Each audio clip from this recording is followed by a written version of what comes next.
how did we get here in Nigeria? A lot of people tend to forget how we got here. I mean, the story of Nigeria's economic crisis didn't just start last year, and it didn't just start 2 years ago.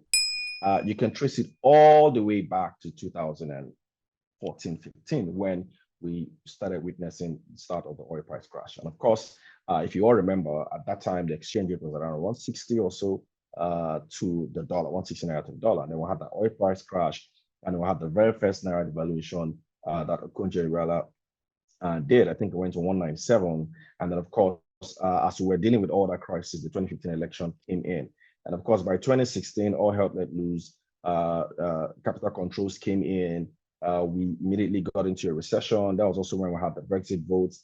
And then the militants also now started disrupting crude oil production within the country.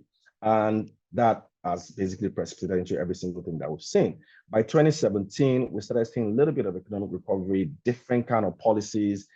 We started hearing about banned items, capital controls was in full flow. And that was also the ascendancy of the version of the crypto boom that we're seeing now. All started in 2017. And then, of course, we started seeing a little bit of exchange rate stability when they introduced the I&E window. And then in 2018, the Buhari administration came in with border closure, and then insecurity increased as well. If you all recall, there was a lot of kidnappings, there was a lot of bombings, especially in the Northeast.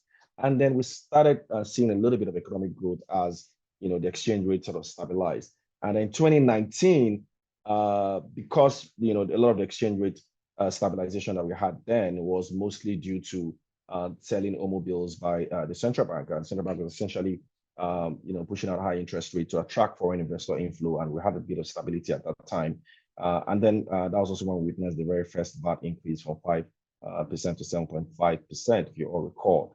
So in 2020, as it looked like we're kind of recovering, and then the CBN was also winding down on Omo bills because it was pretty expensive. They have been doing it for about 2 years. COVID-19 struck, and then we all now went down again.